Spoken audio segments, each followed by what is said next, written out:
Welcome, anime fans and the anime curious, to Where There's a Weeb, There's a Way, a podcast series in which a seasoned otaku and a newbie attempt to put together an anime canon. We're going to be taking a look at some of the most influential shows and films, along with some modern curiosities, to help break a newcomer into the medium. We're your hosts, Chris and Grace.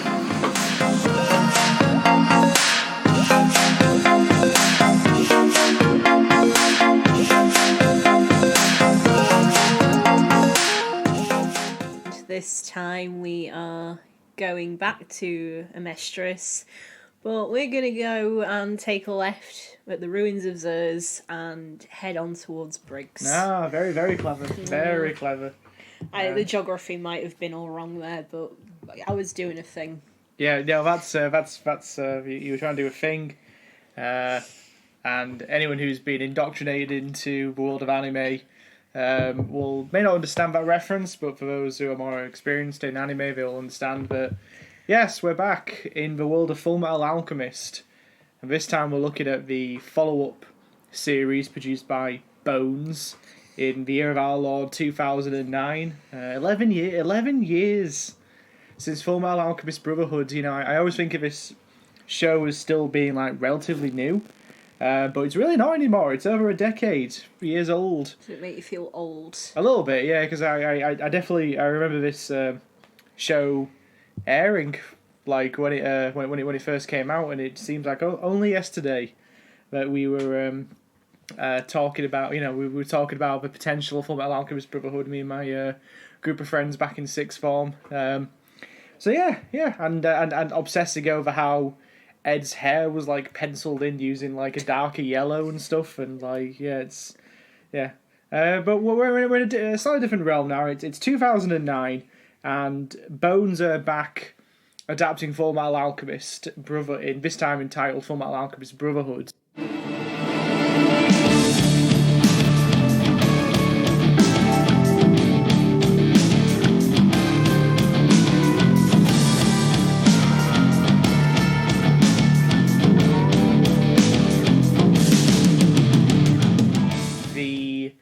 Manga was coming to an end, so Bones decided to basically kind of go back and adapt the entirety of the manga as opposed to Fullmetal Alchemist 03, which took the series up to a certain point and then stopped and then started to tell its own kind of unique story. But the concept of Brotherhood was basically to appeal to people who'd seen the original series, all those who had read the manga, and also wanted to see a lot of the new plot lines covered in the manga adapted and put onto screen, and basically covering the entire story start to finish. This makes it for a pretty complicated entry in this week's episode of Where There's a Weeb, There's a Way, because the idea of the show is that these are anime that you can introduce someone who's new to the world of anime to give them an idea, a flavour of the different aspects of what the medium's about, which kind of makes Fullmetal Alchemist Brotherhood a bit of a weird one because it is highly regarded. It's highly regarded as being, you know, one of the best shonen animes of all time, in my opinion, rightly so. But it appeals to a bit of a niche which is diminishing over the years, which we'll kind of we'll kind of get into as this episode progresses. But you know, going back into Brotherhood, rewatching it, and obviously Grace's first time watching it, was extremely exciting. I was really looking forward to revisiting Fullmetal Alchemist Brotherhood after many years away from it. I think I last watched it in 2012, I want to say, where I spent an entire summer in between uni just watching Fullmetal Alchemist Brotherhood. You know, just filled up my days watching it. So yeah, it was really exciting to go back and then rewatch this series. Yeah, I also loved watching this for the first time. Yeah, it was great. Yeah, it was. It's still a great show. It still holds up incredibly well. But I mean, we normally would talk about factoids, but there's really not too many factoids with this one. I said it's the same animation studio as the original series. Only the character models are slightly different. Things are redrawn a bit, and yeah, so the series attempts to retell the entire manga. Now, before we start heaping praise on Fullmetal Alchemist Brotherhood, we should probably get into a slight issue with the series, which I think is important to preface when you're introducing someone to this show. There's either two solutions to it. So do you want to recount your first experience of watching Fullmetal Alchemist Brotherhood? Your true first experience of watching Fullmetal Alchemist Brotherhood? That is true. We did try this a good few years ago now. And I hadn't read the manga or seen 03. Or even had any idea of like what Fullmetal Alchemist was about. Yeah, apart from, the barest idea. In fact, you know what, I do remember before I watched any of it, I was under the impression that Al was a robot. So, I know that's probably some kind of sacrilege in the FMA fandom. But, so we tried watching, and I think we maybe got like 4 episodes in, and I just didn't understand anything. I didn't know who anyone was. But I felt like, in a weird way, that it expected me to know who everybody was right away and to understand what was going on, and I just was confused. So then it wasn't basically too long after that, but we pretty much just abandoned watching it and moved on to something else. But niggling at the back of my mind all these years, as I just had a feeling that Grace would really enjoy Fullmetal Alchemist, really enjoy the world, really enjoy the characters and the story. And I was right, of course. You were. But yeah, so, from speaking from first-hand experience, and from experience of other people who were new to Fullmetal Alchemist coming to Brotherhood, it's a common thing that I've heard where complete newcomers are confused, like the opening 17 episodes basically adapt the episodes that are covered in the original series. The actual episodes which are adaptations directly from the manga. The Brotherhood basically goes back and retells a lot of those stories. So you get the Elric's origin story again. You get the whole trip to Lior. You get stuff like the Nina episode, and you get lots of all the kind of familiar things up until basically where the original series kind of completely diverges with the introduction of Wrath. So Brotherhood basically is 64 episodes, and the first dozen or so episodes are basically extremely swift recaps of stories and plot lines which the show has assumed that the viewer has either read or has seen already, because, again, when the show was made, it was only about, 6 years after the original series, and the manga was soon to end, so it assumed most of its audience had seen the original series already, which I think is a bit of a detriment to Brotherhood, and it leaves Fullmetal Alchemist in this kind of weird realm of there being like no perfect adaptation of Fullmetal Alchemist. In my head, the same director of the original series would direct Brotherhood, and there'd be like an extra 10 episodes to really flesh out those early episodes. So the solution is you either do what we did and watch the original series just to get an idea of who the characters are and what they're all about, or you lump it and try and get through to like episode 14, 15, and that's when Brotherhood really starts to cook, when it really starts to get into the new plot lines which the original series never adapted, which basically means the rest of the series is all new material, which is where Brotherhood really earns its legendary reputation as a series, I think. Which it's kind of led to like my kind of funny thing of like talking about I said how there is no perfect version of Fullmetal Alchemist, which really puts Brotherhood in a unique sort of realm of like adaptations. There's no adaptation quite like it, where it assumes you've read or seen the first half of the story and then just skims it and gets to the second half. I jokingly compared it to literary classic Wuthering Heights by Charlotte Bronte. Like imagine if there was an adaptation of Wuthering Heights that just skimmed the first half of the story with Kathy and Heathcliff, because what it really wanted to adapt was the second generation stuff that never really hardly ever gets covered in adaptations properly. Yeah, no one really cares of a second adaptation of second half of Wuthering Heights. So adaptations always skip it. So I was like, well, imagine if someone did an adaptation of Wuthering Heights and they skimmed the Kathy Heathcliff stuff where you don't really get who Kathy and Heathcliff are or really the depths of their relationship, and then you launch into a detailed adaptation of the second half of the book, which is where my joke comes from, where I think the second half of Fullmetal Alchemist is better. Fullmetal Alchemist Brotherhood is better than the second half of Wuthering Heights. I have to agree, actually, and I'm sorry if you're listening to this. Yeah, sorry to any English teachers or anything like that, but this trash in which a giant robot man goes around with a small child is better than literary classic Wuthering Heights by Charlotte Bronte. So it's now that may sound like a bit of a backhanded compliment to Fullmetal Alchemist Brotherhood, and it kind of is. I think it does. Now, removed 11 years later, imagine you're new to anime and you want to get into it, and you hear about Fullmetal Alchemist Brotherhood. It is highly regarded within the fan community. And the way that kind of people treat the two series now is to basically view Fullmetal Alchemist Brotherhood as like the replacement for O3. O3 was a broken model. Here's like the replacement series. Here's like the true adaptation of the story, which, as we talked about in the last episode, I don't think is right, because there's so much merit to the original series that it just simply cannot be ignored. So you're completely new to anime, and you hear all this stuff about people talking about how great Brotherhood is, and you kind of get to the first few episodes and you're a bit like, what's the big deal? I feel Brotherhood kind of skims past really important stuff to do with Ed and Al's relationship. I feel it skims the Nina stuff. It kind of skips the big death in the first half of the series. Yeah, well, I mean, it happens, but it doesn't have quite the same weight. Yeah, it doesn't have the same weight or impact. And you kind of think, oh no. But then, as I said, by episode 14, they've kind of caught up to where the original series got to with the manga, and then it gets into a nice groove then, and then it kind of follows the rest of the series out. But I do think it hurts it as a series.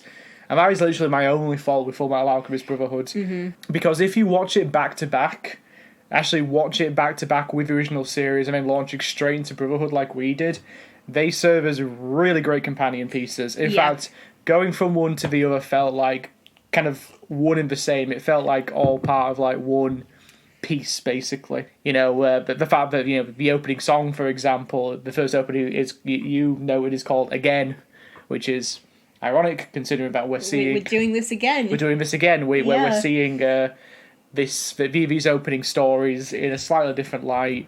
And we're going through this again. There's a sense of like returning to the characters, and now that you've seen the original series, now you can buy into Brotherhood's conceit of these characters, you know who they are. When Armstrong, for example, turns up in the first episode, and flexes off his shirt. Yeah, you're like, oh great, Armstrong's back. Yeah. Alice Louis Armstrong's back. And he's doing his thing. He's doing his thing. And Hughes is here. He's showing pictures of his daughter because that's what he does. Yeah. There's someone makes a joke about Ed being too small, and it's a great reintroduction to the characters if you've been away. Now, as an episode by itself, I think it doesn't massively work as like an introduction to the series, but as a reacclimatizing to the world of Fullmetal Alchemist, I think the first episode, despite its faults, does work well. I mean, that kind of applies to the rest of the series, to the first 40 to 15 or so episodes. Yeah. I mean, I would say the first, I think up to episode 4, which is the Nina one this time, it was a little shaky, because I do feel like Leo and Nina and the backstory were better adapted in in O3, but I think after that I stopped having that thing of constantly comparing it to O3 and actually just really started enjoying everything, this series on its own terms and for what it was. Yeah, exactly. Yeah. So there's so much to enjoy in this series. So, I said both series are two sides of the same coin. O3 has an ending problem, and Brotherhood's got a beginning problem. It's interesting, and it depends on which you prefer. I guess. I suppose it's better not to botch the ending. But I mean, ideally, I guess don't botch either. Don't botch either, but yeah. Yeah. But yeah, as I said, it puts Brotherhood in this weird spot as being like an anime to recommend to someone who is new to anime, in that I think you can stick it out and get past those early episodes, but I don't think anything should have to have someone like me explaining that. I think the thing should be able to stand up by itself and enjoy it. So it's a bit inexcusable, really. But as I said, if I have any fault with Brotherhood, that's probably the only fault I have with it. I just want to get it out of the way now, basically, because the rest of the series is great. It's shown in action at its best, and a very kind of tonally different series to 03, where I think 03 is a bit more, I think, a bit grimmer, a bit more horror, I think. Yeah, I would agree. Like, there's definitely more like horror elements to 03, like Ed's discovery of what's underneath Warehouse 13, for example, which is different in 03 to Brotherhood. Like there's lots of like body horror stuff in 03, which it is in Brotherhood to a point, but like it's much more interested in being a shonen action adventure series first, with a lot of heart and character, and yeah, well, now we're gonna talk about it for a bit. Yeah, so obviously we already know the premise and all of that because it is the same. Yeah. I guess we could talk a bit about the characters, because there are some characters in the show who were in 03 and are very different this time around. Yeah. And there are some characters who are brand new to this adaptation. Which is exciting. That was definitely one of the things I was really looking forward to with Brotherhood, was the introduction of like a certain set of characters who like I did miss in 03. But I guess we'll first of all talk about the ones who are in the original series, and obviously now we're getting like their new versions now. Mm-hmm. So I suppose that the big one is, well, I mean, I think obviously one thing to mention is obviously the important thing, the Elrics are pretty much kept the same. I feel like actually Ed has a stronger character arc. Ed has a much stronger character arc, yeah, definitely. Yeah. I think Al's not as strong in Brotherhood. I think I will say that. I think, because I think all of Al's best stuff is like early on in 03, and obviously because we skim a lot of that.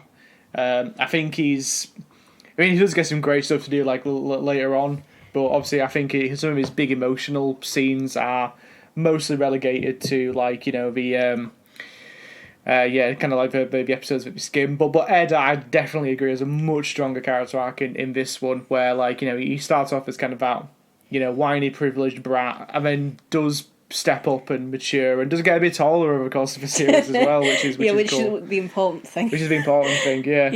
Yeah. But I think he starts off as almost like hyper independent. I can do all of this by myself, and that changes in an interesting way. Yeah, definitely, yeah. Because it's something that I mentioned where I think I've seen someone on Twitter talk about the differences between 03 and Brotherhood, where like in 03 it's all about the Elric brothers getting through this damned horrible world together.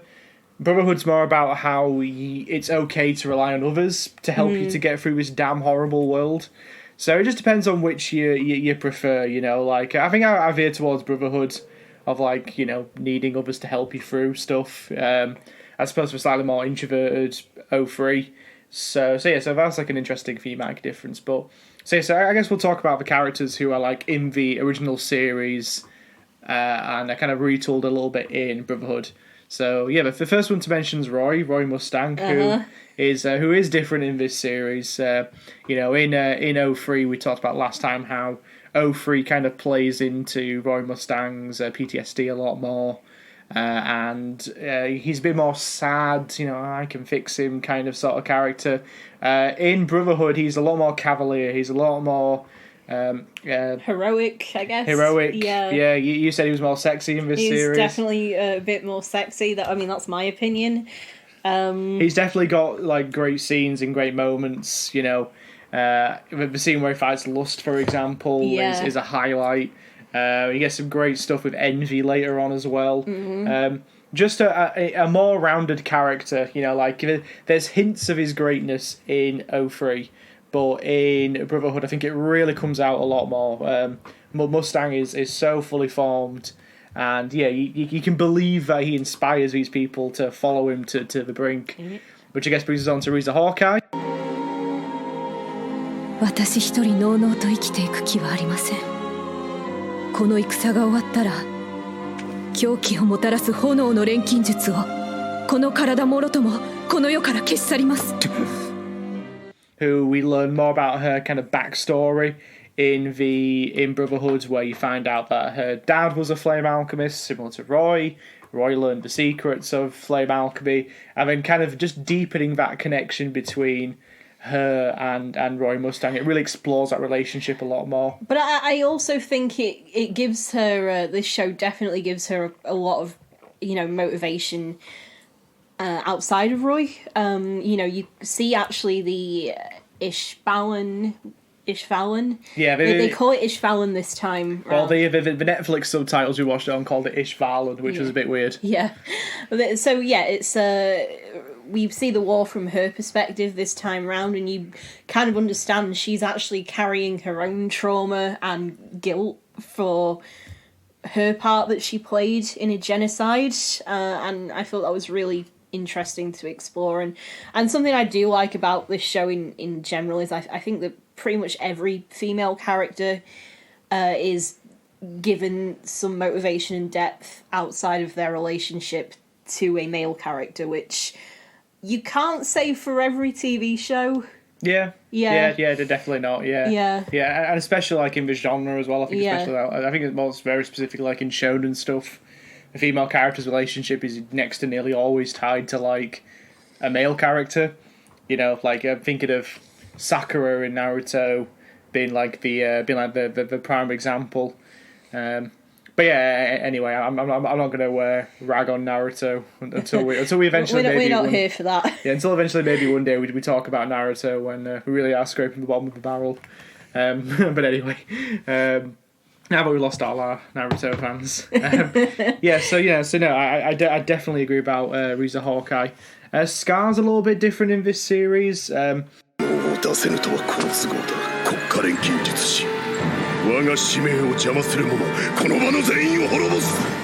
said I think I ultimately come down on kind of liking Scar a little bit more in 03, but his arc is still satisfying in this series. He has a lot more involvement with another set of characters, which I like. He kind of gets involved with a group of characters who we'll talk about in a little bit more depth, which I think's cool. And yeah, like Scar almost kind of has his own little posse, which I like. Yeah. It's made up of Yoki, who's from the mining town, who you meet in 03, and a couple of other characters, which I think is really cool. Yeah. So even though I think I personally prefer Scar in 03, I find him more memorable in 03. He still has lots of great things to do in this series, even if he does become the Piccolo of the series, which won't make any sense to you until we talk about Dragon Ball one day. But yeah, so any comments about Scar? I think I may have liked him a bit better this time. Oh, okay, interesting. Okay. I like a good. I don't know if it's a spoiler to say it. I don't know. The R word. Oh, okay, right. Yeah, well, I mean, presumably if you listen to Fullmetal Alchemist other episode, then Scar has a redemption arc. Yeah, okay. I don't think that's much of a spoiler. I think you can infer that from like the way the character's introduced and stuff. I'm a sucker for a redemption arc. Yeah. So then one character who we kind of didn't really talk about in 03, but who's very, very important to the world of Fullmetal Alchemist is Hohenheim. 奴隷仲間のアンダルは主人にうまく取り入った俺を目の敵にしていたな。ズールはどうにもならん極悪人で死刑を待つ身だったが最後にお前に一矢報いたいそうだ。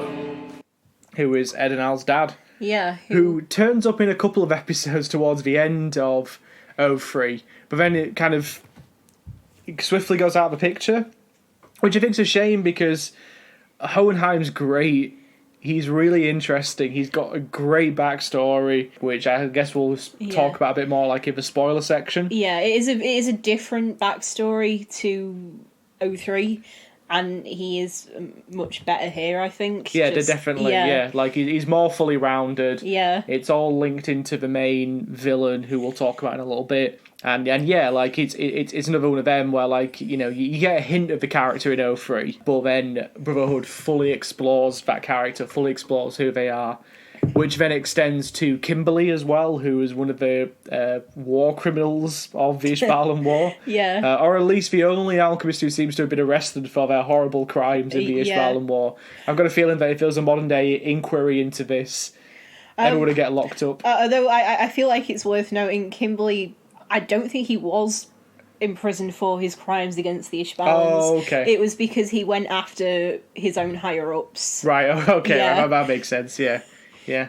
Alright, yeah, so Kimberly is, again, hinted at in 03. I think he kind of hangs around with Greed, doesn't he? Yeah, he does a bit. I actually think he is scarier in 03.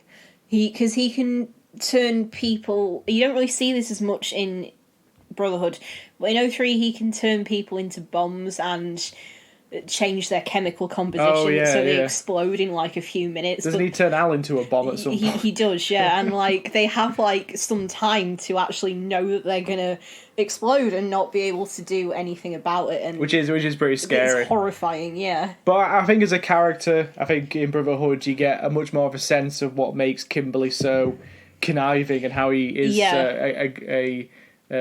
objectively a good operator in the field. You know, they hire him to track down Scar at some point. He's kind of got that kind of cool white jacket, you know. Yeah. You know, but he's obviously horrible. But like, you know, he's a great, because the thing I guess we'll kind of talk about in Brotherhood in comparison to 03 is that it gets the power levels just right. All right, so I'll explain what the Piccolo problem is to you. Okay. All right. So in Dragon Ball, yeah, one of the most iconic series of all time, they basically have the story of the main character Goku as a child, and at the end of the first half of the series, Goku fights a character called Piccolo, who up to that point is the most powerful character that Goku has ever fought. Like, he's tough, he's strong, but Goku's able to defeat him. And then in the time skip forward, Piccolo's kind of like, he's still a bit of an anti-hero. Like, he redeems himself a little bit, but the other fighters aren't too sure of Piccolo, like, because he was a bad dude at one point, right? But he basically joins Goku and gang to help fight a new threat.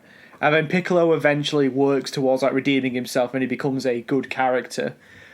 But as the power levels of Goku and then Gohan, his son, get higher and higher and higher, Piccolo gets like lower and lower and lower, like in the power rankings, to the point where like he becomes almost irrelevant as a character. Because like he used to be the most powerful character, but then now he's not powerful enough to fight, you know, the villains which Goku is now facing now. So in every series, we always have to have a sub character for Piccolo to fight, someone on Piccolo's power level. Does that make sense? Okay, yeah. Which is something that you'll notice throughout shonen anime and shonen manga is what I call, and then I didn't realize it was an actual thing, the Piccolo problem, where like, you know, a character who's really powerful at one point is then relegated as the power levels of the series start to get higher and higher.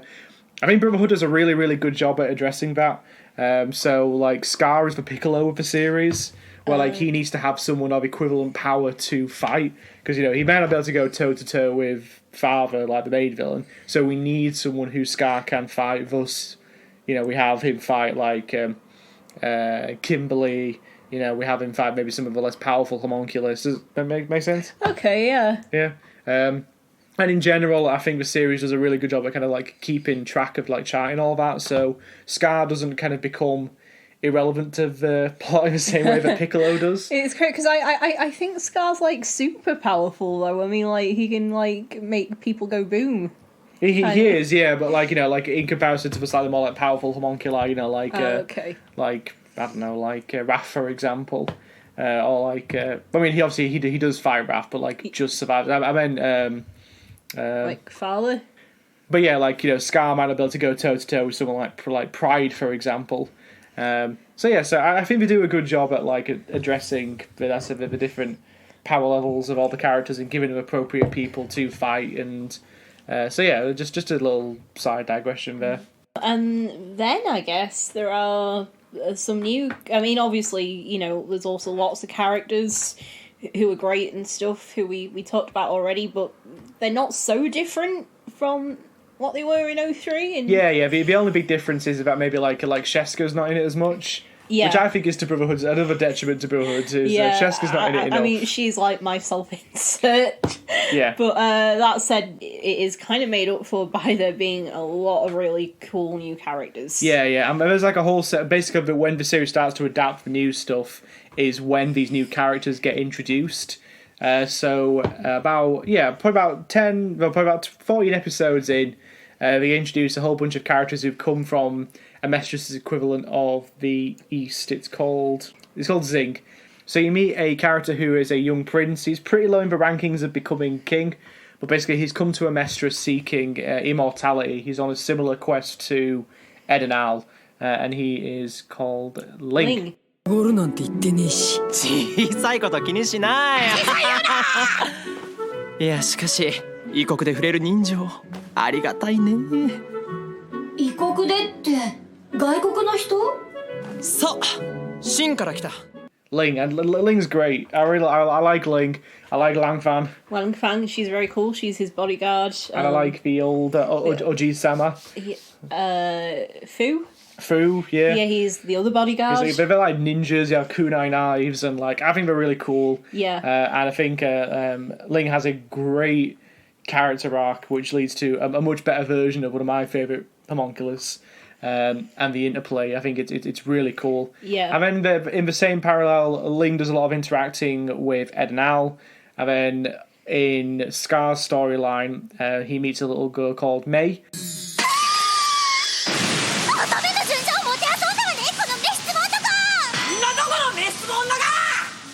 Who's also from Zing, and she is from a tribe who kind of answers to Ling's father. And the tribe is on the brink of collapse, and she's kind of this little girl's travelled to Amestris searching for the Philosopher's Stone. Searching for Philosopher's Stone. Because she wants to save her tribe. Yeah. She thinks it'll help to save her tribe. Yeah. And this is kind of what I mean by like all the female characters have, motivation and depth. Like they're all quite strongly motivated. Yeah. Yeah, but she's great. She's really cute, and she has a panda. She's got a panda. She's also very badass, though. She doesn't actually use alchemy per se. Turns out Zing, where she's from, have their own version, which is different and also kind of like utilizes like healing. Yeah, it's alchemy. Alchemy, yeah. Which is in terms of like the in-world science, it's done in like in a slightly different way. So not only do you get like a great new set of characters, you also get a really nice expansion of the world, which then plays really nicely then into like how the series begins to develop. So these characters are great, and they're sorely lacking from 03. But then the dawn of the new characters in Fullmetal Alchemist Brotherhood is the introduction of Alex Louis Armstrong's sister, who we do meet her sister in 03. But it's a different sister. She does turn up in Brotherhood. Yeah. But the true sister of Alex Louis Armstrong is General Olivier Armstrong, who is my waifu, I guess. Yeah, she's great. Yeah. Yeah. 我らを撃ち殺して後に化け物の餌食になるかそれとも我らと協力して化け物を撃つか自分の頭で考えろ She's like the no-nonsense kind of like general of like very Game of Thrones vibes. I get from her. She basically like defends the wall of Amestris from like oncoming attacks like in the north part, like very snowy, a little bit like... So it's very kind of Game of Thrones. It's basically like, what if Brienne of Tarth was like the defender of the wall? And yeah, she's great, and she's got a gaggle of supporting characters as well, who I think are really fun. Yeah, she's like she's a no nonsense. She doesn't suffer fools. She believes in survival of the fittest, but she is also a mother to her men. I guess. I know, yeah, but yeah, she's one of those type of father to his men type characters. She does care about them, and she just does some really cool shit that I almost don't want to spoil here. Yeah, they're definitely not. Yeah. So it's that introduction again. You got another set of characters which keep on making it interesting. I suppose then, like, the last big set of characters to talk about are the villains, and that's the homunculi. The homunculi and their master, though, I feel like we probably won't be able to say much about that person until after this. I think we're best saving them until the spoiler section. Yeah. But in terms of the non-spoiler stuff, Lust is better in 03, but all the rest of the characters I think are better served in Brotherhood. Yeah. I think, you get to see them a bit more. Like, I've said in the last one, the homunculi are like my favourite set of villains. Like in anime, like I think they're so great. Like from design perspective, I think they're all great. They're all really interesting. But I think their personalities are really fleshed out a lot more in Brotherhood. But I think we should talk about them a bit more in the spoiler section. Yeah. So I guess before we get to that, were there any arcs that stood out to you? Well, that's the thing. A lot of it kind of like all melds into one. Yeah. Like I think that's like one of the best things about Brotherhood is that like it's just like it's a constant arc. But like in terms of little plot lines, I really liked the episode where Ed, Ling, and Envy end up in the body of like in Gluttony's stomach. In Gluttony's stomach. Yeah. I think that I love that little plot line. I think that's really great. And I actually think in terms of like an ending, I think like the whole final 10 or so episodes of Brotherhood are like legendary. So good, yeah. Yeah, they're like a perfect encapsulation. They really embody that kind of like, if I'm going for like a Last Airbender comparison, like that kind of like Day of Black Sun, like kind of vibe to it where. I can't keep up at this point of like who stopped inspiring who here, but I think Last Airbender was done by this point. But either way, there's a big culmination which involves like some sort of like solar eclipse, a solar eclipse, astronomical event. Who cares? It's great. It's really really good. So I really like the whole final 10 episodes. Besides about like a lot of it kind of all melds into kind of one. It all feels like kind of one continuous story, which again kind of makes it different to other shonen stuff. Where, as I said, the series has kind of have clear, distinct arcs. But I'd say pretty much anything from when the characters from Zing are introduced is when things really start to get cooking for me, and the series really starts to kind of come together. And there's just a mad dash to the finish line. I forgot to mention some other characters as well. I really like the chimera characters, like the guy who could turn into an ape and stuff. Oh, yeah. Again, that's what I'm talking about, where like they address the power levels right, because they need grunt soldiers to fight in these battles. So Arakawa introduced, these kind of characters who can kind of like transform into animals and stuff and have like animal traits. So I think they're really fun characters. Yeah, and a lot of them, come over to the side of good, which is nice. So I guess it's going to be tricky now to like keep on talking about Brotherhood and like not get into like the main spoilers of the series. So my recommendation is Brotherhood is highly recommended. When it works, it's excellent. It is the full realization of the story. Like, I really can't argue with, like, the animation, the music, like, the writing, the character development. It's everything you could possibly want just from an action-adventure series. Never mind, like, an anime. But you've got to decide how you want to approach those first few episodes. Yeah. You either maybe, like, give yourself some context by maybe reading the manga, first few volumes of the manga, or watch 03, whatever you feel like you want to commit to. Or if you want to just lump it through the first 14 episodes and you kind of get the gist. I do know people who've done that and they've come out of the other end still really having enjoyed the show. So yeah, I mean I would recommend you watch 03 and then you watch this. I think both are fantastic and you won't dislike a moment, really, I think. Yeah, definitely not. Alright, so from here on out, with that we're getting into spoilers. Lots of spoilers, lots to talk about. So right off the bat, we're going to talk about the homunculi. And we're going to talk about their master, father. 4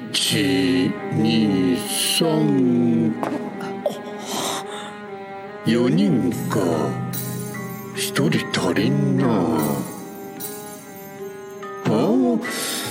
あと1人は今作っているところか Who is, you know, there's no Dante, there's no weird, like, we're going from one body to another. The Philosopher's Stone, you know, the schemes, the machinations of Father are basically born from a weird spirit in a jar who basically tricked Hohenheim 1,000 years in the past or something like that into helping him to create a Philosopher's Stone because he wanted to gain a body.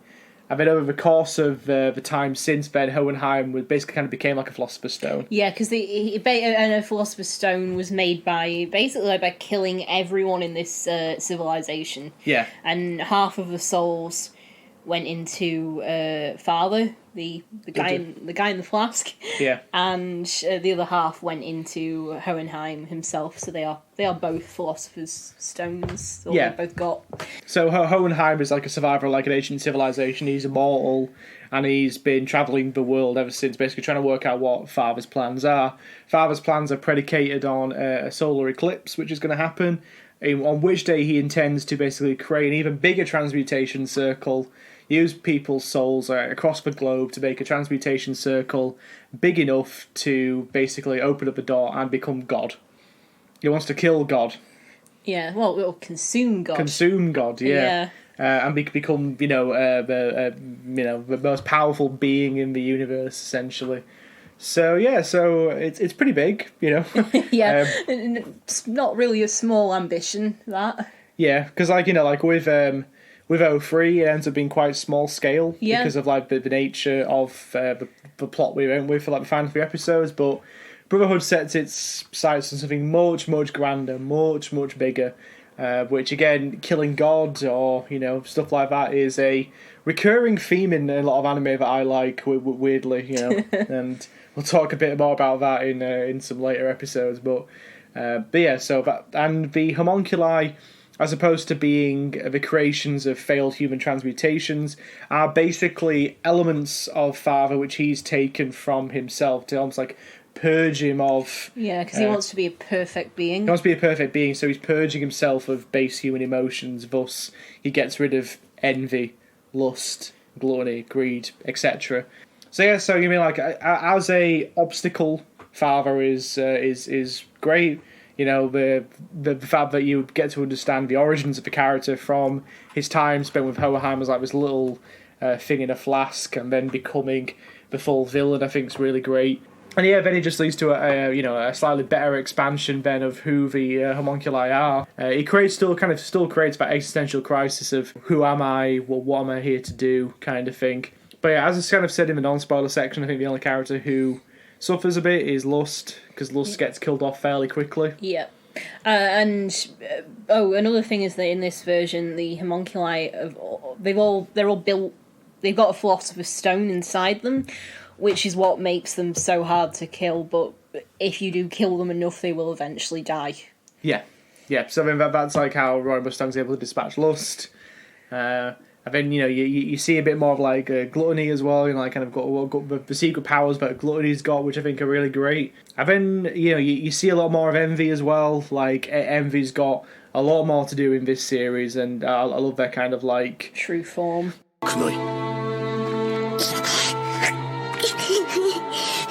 屈辱だよ。こんなボロ雑巾みたいになって。あんたら人間にクソみたいな存在にいいようにやられて。しかもよりによってそのクソの中でもさらにクソみたいなこのガキに。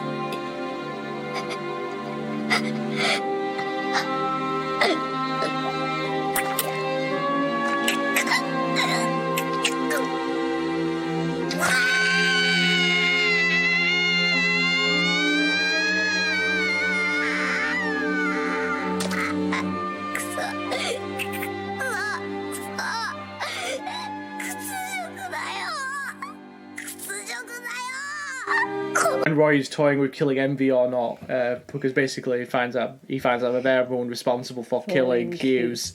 That scene's great. Like, you just see this pathetic little thing. Like, you like Roy is like, he's so hell bent on revenge, but you kind of almost don't want to watch this. It's it's great how it elicits such sympathy. And all the other characters actually have to like talk Roy down from doing this because they don't want him to become a monster and who killed for a kind of a not very pure reason. And it's a really, really interesting scene. It's great. Yeah, pays off his relationship with Reza Hawkeye, I think. And definitely it brings those kind of all those disparate kind of character arcs together like in a really satisfying way. I love Greed in this. So Greed's a little bit different, where Greed is basically introduced in the form that he is an 03, but then they kind of dispatch of him, kill him, and then Greed essentially, like the spirit of Greed essentially goes back to Father.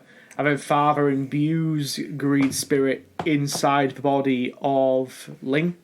So then there's kind of this cool kind of back and forth. There's kind of like a Dr. Jekyll and Mr. Hyde sort of thing going on with Ling, where like he kind of goes to Greed for a bit, then goes back to Ling again. And Greed's great. I really like Greed in this series. Just a really enjoyable character. And the fact that he's in the body of Ling as well makes it some really fun like body swap things. So then there's Sloth as well. Sloth's the weakest homunculi in both series, I think. Mm-hmm. Like where, Sloth in this series is basically like a giant hulking monster. He basically tunneling underneath Amestris to basically help make the giant transmutation circle. A great gigantic foil for the Armstrong siblings to fight. Yeah, which is the true payoff of Sloth. But otherwise, Sloth isn't terribly interesting. Yeah, as like a character or anything. He's more sort of there so other characters can do cool things when they fight him. I think. Yeah, basically, yeah. I mean, the two biggest differences really are kind of like the last two. So, Führer King Bradley is revealed to be Roth.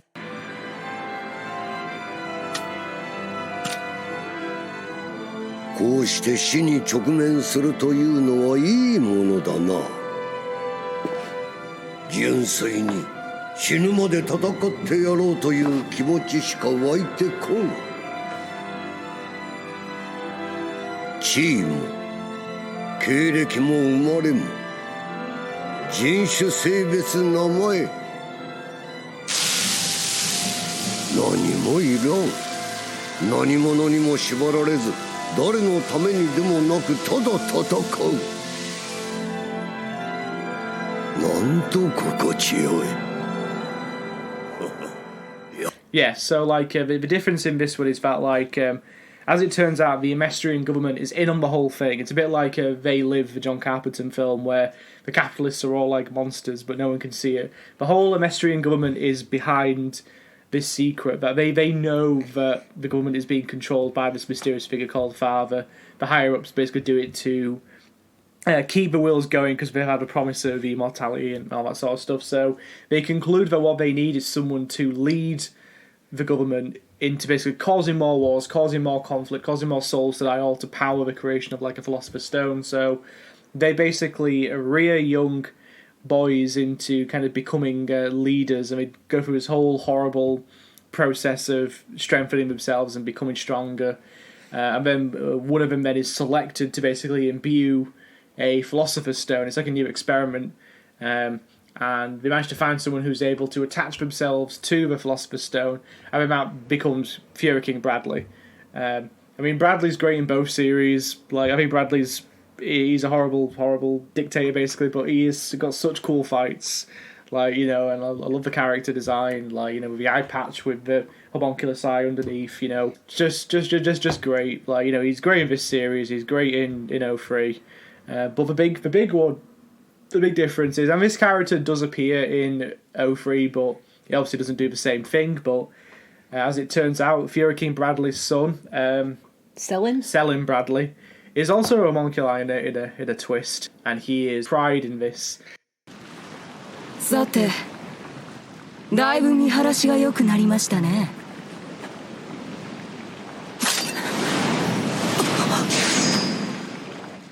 物陰に隠れても無駄ですよ。匂いでバレバレですから。Yeah, and he Pride is arguably like the most powerful of homunculus. definitely, like, I would say. And he's got great cool powers, which are kind of based on shadows and stuff. Did you see that coming, by the way, about Selin Bradley being a homunculus? I not really. I don't think I mean there is a moment, and it's actually Hawkeye who first kind of discovers this, and sees, because we already know that King Bradley is a homunculus, and she is talking to his wife about their adopted son, and his wife kind of offhand mentions that the son or that Selin is actually a relative of somebody in King Bradley's wider family, which obviously the penny kind of drops then, because we know he's a homunculus. Bradley's a homunculus, and he doesn't have family. Yeah. So who is this kid? Yeah, who is this kid? Yeah. So he's great. Like, really scary and intimidating. Plenty of chance to shine. A really powerful character for the heroes to fight. Just super great. Super great. Yeah. So that's all the homunculi. There was something else I wanted to talk about quickly. We haven't mentioned Dr. Marco. Oh, we haven't. Yeah, so we're going to that. Yeah, so Dr. Marco's in this series a little bit more, and he's got a little character arc as well, where through a series of circumstances, he had to like burn his face and stuff, and he becomes like a hideous, he's like a hideous face and stuff, and but I like Dr. Marco a lot more in this as well. Like, he's given a little bit more to do and like a little more character arc. Slight amendment. What were you going to say? Sorry. There was a couple of episodes that I really wanted to talk about, but I couldn't earlier because they are so spoilery. And it's the episodes where Maria Ross, who is somebody in the military, she is basically framed for the murder of Mace Hughes. Yes. And she's going to be executed for this, and she escapes from jail, and then Roy Mustang apparently chases her down and murders her with fire, like roasts her alive. And I just, this episode really had me going for a minute. Yeah. Honestly, kind of, even though I'd seen it before, like, same, I was like, oh my god, is this what we do? Yeah, I was so shocked. It's like, Roy, no. How could you? She's innocent. But it's great at convincing him to think of it like that is what he's doing. As it turns out. As it turns out, he'd worked out that she was innocent, and he faked her murder basically so she could escape the country and live free. And it actually ended up making me like Roy even more.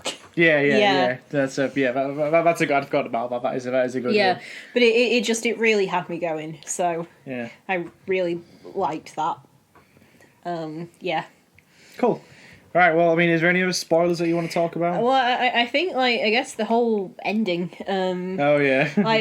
I mean, what like in Avengers Endgame, when everybody comes through the portals. Yeah. And Captain America says, "Avengers, assemble." Yeah. That feeling that you get, like, oh my god, all these characters that I have enjoyed separately, watching them team up and fight together. Yeah. This is really what the last 10 or so episodes felt like. Yeah, definitely. Every character gets a moment to shine. Yeah. And just having the characters like General Armstrong and Izumi, who are two of my absolute favourite characters, having them meet up and fight side by side. Yeah. And, Izumi's husband bonding with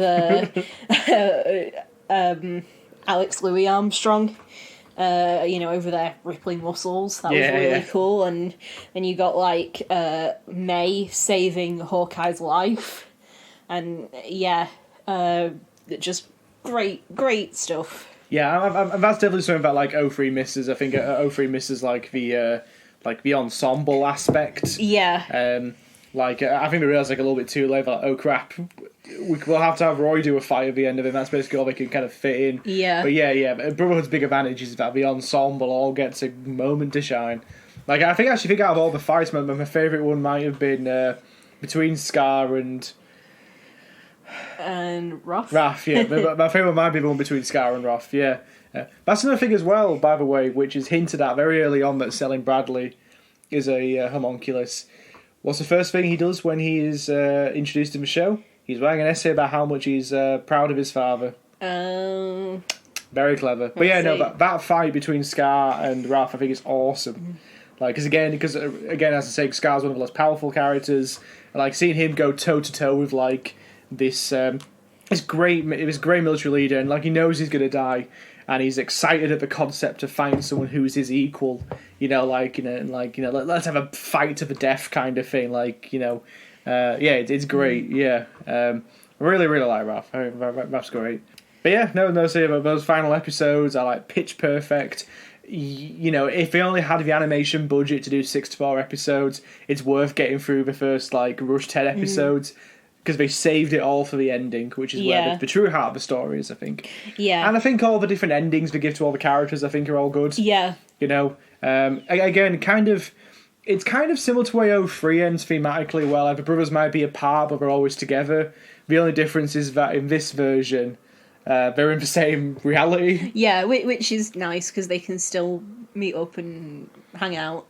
Yeah, exactly. Yeah. So you have a great moment of Ed and Winry like an answer their love towards each other. Yeah, which is very cute. Very cute. Yeah, that's a great scene. I think the thing we should talk about is Ed sacrificing his ability to do alchemy. Yes. To get Al back. Yeah. Going back to my point that alchemy is like the absolute worst thing for the Elric brothers. But yeah, like Ed basically loses his ability to do alchemy in order to get his brother back. But what I also really like about this is a lot of stories are chosen one narratives and very into that idea of specialness, and I actually felt this was very anti that. Yeah, definitely. I think the truth, God, whatever that thing is, says to him, would you be happy just being a normal human? And he says, I've always been a normal human. That's all I've ever been. So yeah. No, that's a very good point. Yeah. Definitely. Really just great ending. Yeah. So, if there's nothing else, should we move on to talking about the openings? Yeah.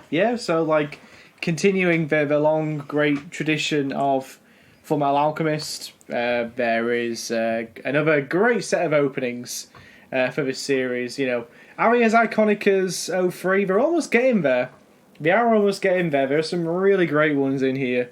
And we're continuing our tradition we started in the second episode. It's only been the third one.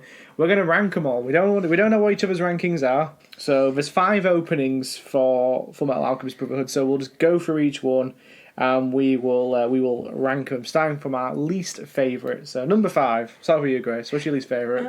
I think my least favourite is Hologram. Yeah, I agree. Yeah. Yeah. I do like it. I do think it's a good song and stuff. I just don't think it slaps the way some of the others do. Yeah, definitely. I also think like the actual like opening itself is a little bit weird. There's not a lot of like tonal consistency like in the opening.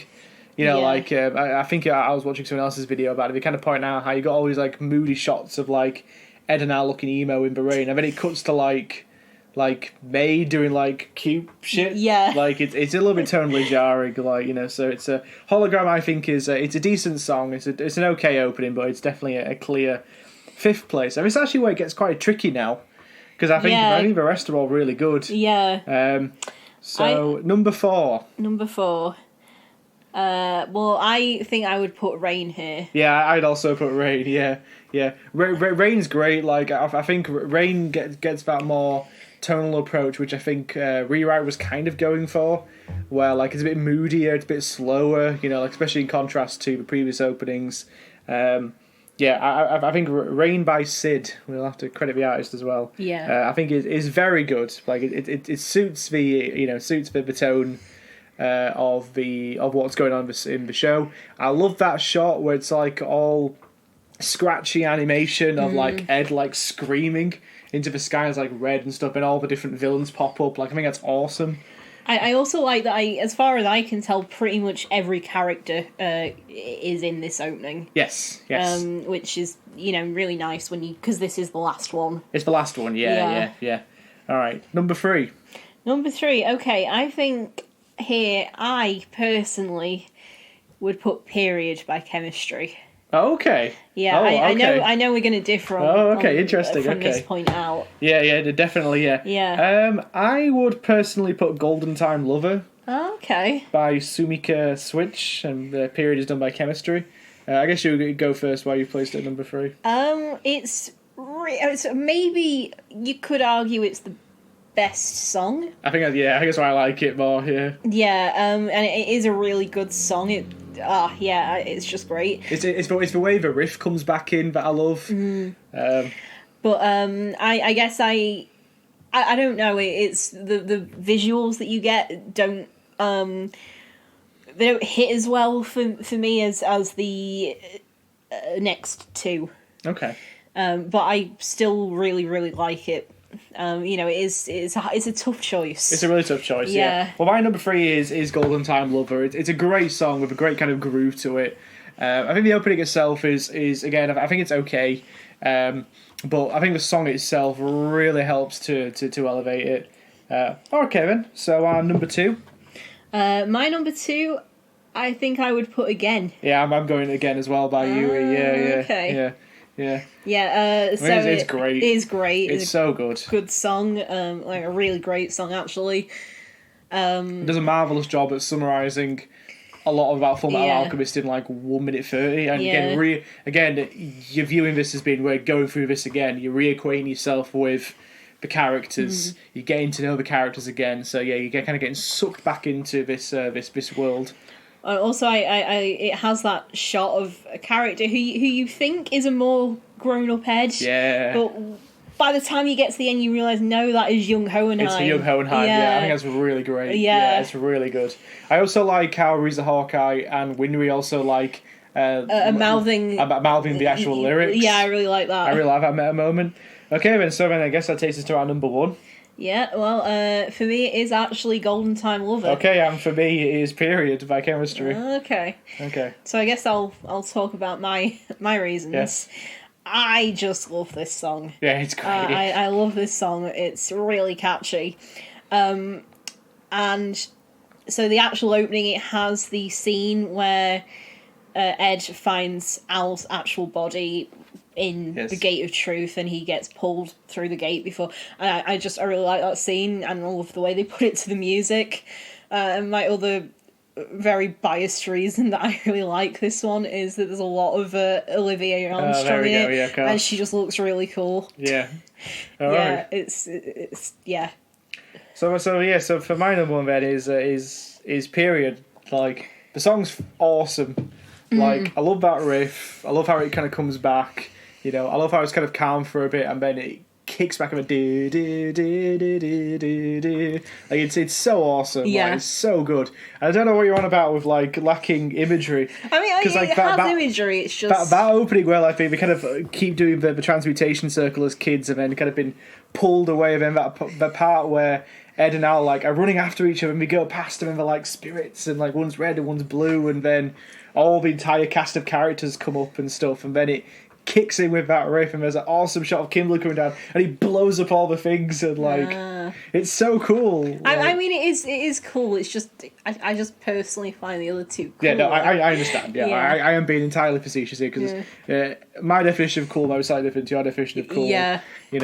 I think I like this one a lot because there's lots of like great action shots of like the characters and stuff. I think the song just slays. It's so good.